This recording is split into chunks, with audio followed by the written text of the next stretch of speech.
Watching Panasonic Toyota Racing's TF108 hurtling round a circuit, many aspects of Formula One technology are instantly on show, from aerodynamics to engine power and tyre performance. But underneath the TF108's skin, there's an unseen but hugely important element. Without electronics, the TF108 simply wouldn't function. If you would remove the electronics from the car would not even start, would not run, nothing, no action. You just can look at the car, you can push the car, but nothing else. The TF108 is equipped with a mind-boggling array of electronic equipment. In particular, it's bristling with up to 200 different sensors that feed telemetry data back to the pits. This allows Panasonic Toyota Racing's engineers to closely monitor everything from brake temperatures and oil pressure to complex gearbox processes.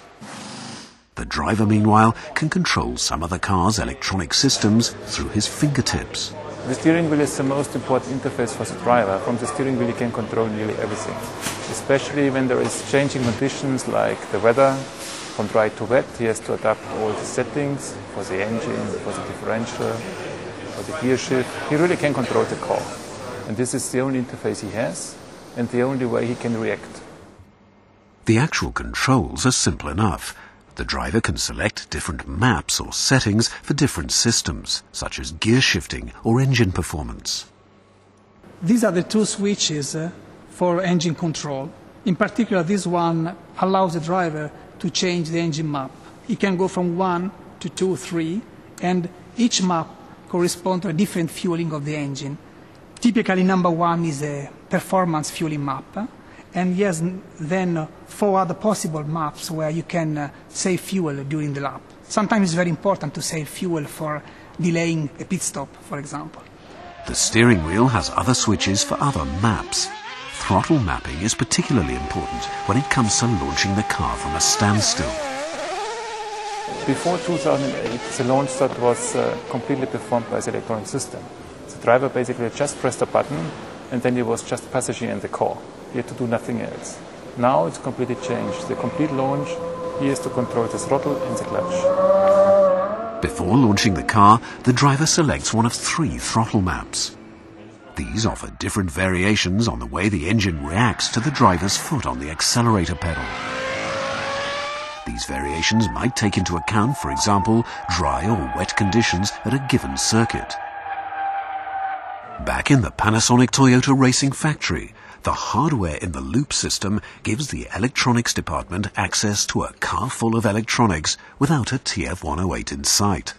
They use this to work on engine and throttle mapping, as well as data acquisition systems. Hardware in the loop simulator is basically our car. We can simulate everything, we can play back track data, we can debug problems. It's our car, because the engineer cannot stay in a Formula One car and rebuild any kind of problems. Just like every other F1 car, all of Panasonic Toyota Racing's electronic systems are controlled through this standard component called the Electronic Control Unit, or ECU. It's a kind of electronic brain, and in Panasonic Toyota Racing's case, it's mounted in a hidden compartment, behind and below the side impact crash structure.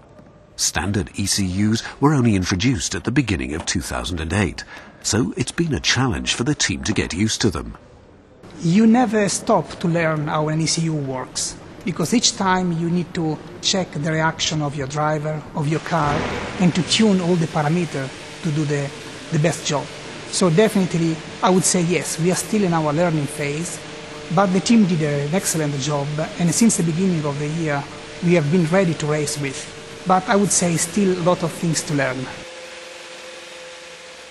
So electronics continue to play an important but largely unseen part in the Panasonic Toyota Racing team's ongoing fight to win in 2008.